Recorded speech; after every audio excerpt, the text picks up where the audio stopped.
Are you attracted to a true story based on history? Our sweet little musical is set off the coast of Scotland.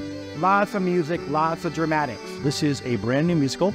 It's about the Isle of Eigg in the Hebrides, and we are taking it to the Edinburgh Fringe Festival. This is a story about the community buyout of the Isle of Eigg. Over the course of 20 years, 8 lords owned the island. In the 70s, Cliff purchased the Isle of Eigg and was the actual laird, the lord of the islanders. And he, I would say, mistreated them is a little bit of an understatement.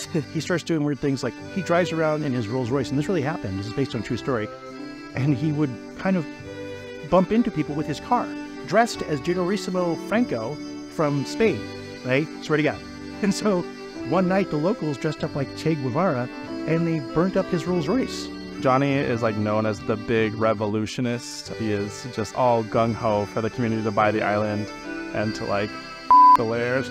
The islanders got together and said, we don't want our island to be owned by this rich playboy guy that doesn't really care about us at all, and we would love to own our own island. I think this show is really about like people protecting their peace and their happiness and being able to stand up for what they believe in, even when somebody with more power is trying to stop that. Their journey into advocating for themselves to bring back their island, their traditions. So oppression, I think, is a big theme in it, as well as the social justice aspect.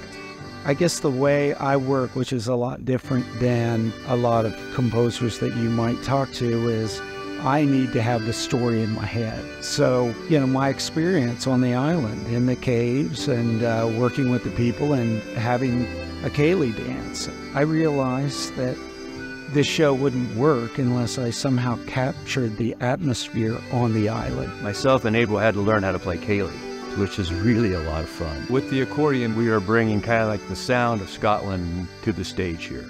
You can't have the arts without patrons. So any support that we get, that helps us so much, not only make the show the best that it can be, but also it helps support us on our journey from start to finish. I'm very blessed and excited for the opportunity. I'm excited to be one of the people representing Colorado in the festival. We need your help, and art can truly change the world. I think it's just so important to support the arts, and the donors are allowing us to represent our city, our state at the Edinburgh Fringe Festival. It means a lot to me as an artist. If you like creating, if you like being the person who makes something great, this is something we're trying to do. Please help us get there. I can't wait to bring such a unique story to life with the people that have become less like mentors and more like family, and I'm just so blessed to be a part of it. It's a wonderful story. It deserves to be told. To come on board and support this story is well worth everybody's time and effort on it. We're going to be in Scotland doing a show in the biggest theater festival in the world. It's a dream come true. It's the best.